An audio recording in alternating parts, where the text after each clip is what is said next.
Cet homme est un ultraterrestre et il détient un record invraisemblable. Il est l'auteur d'un exploit inimaginable, même dans les rêves les plus fous, ça dépasse l'entendement. Et dans sa discipline, la course à pied, il est tout simplement intouchable. Si tu ne connais pas son nom, c'est Alexander Sorokin, un athlète lituanien, coureur d'ultra-endurance. Ses performances nous rappellent à quel point un être humain est capable d'encaisser des épreuves physiques et mentales d'une intensité rare. C'est peut-être dans ces moments, lorsque le corps est parfaitement affûté et entraîné, qu'il se rapproche le plus de la machine, repoussant inexorablement les limites humaines.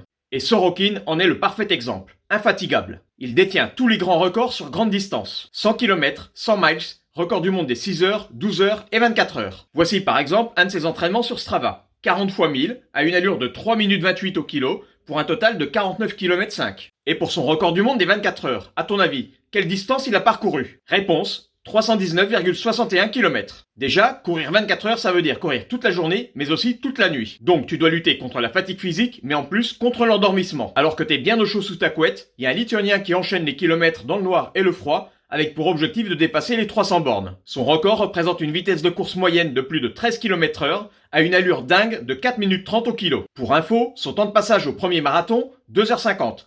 Et il boucle les 100 premiers kilomètres en 6h50. Alors courir pendant 24 heures et faire 319 bornes, ça demande une préparation monstrueuse. Mais il faut aussi s'alimenter pendant tout ce temps pour pas tomber en hypoglycémie et partir à l'hôpital. Du coup, son coach nutritionnel avait préparé un programme et Sorokin devait ingurgiter 400 kcal de nourriture et 50 centilitres de liquide par heure. Sandwich jambon fromage fondant, bananes, cookies, barres chocolatées, coca, orangina, fanta et même de la bière. Beaucoup de bière d'ailleurs, pour ses vertus antidouleurs. Heureusement que c'est pas un produit dopant. Bref, vous l'avez compris, Alexander Sorokin est hors norme.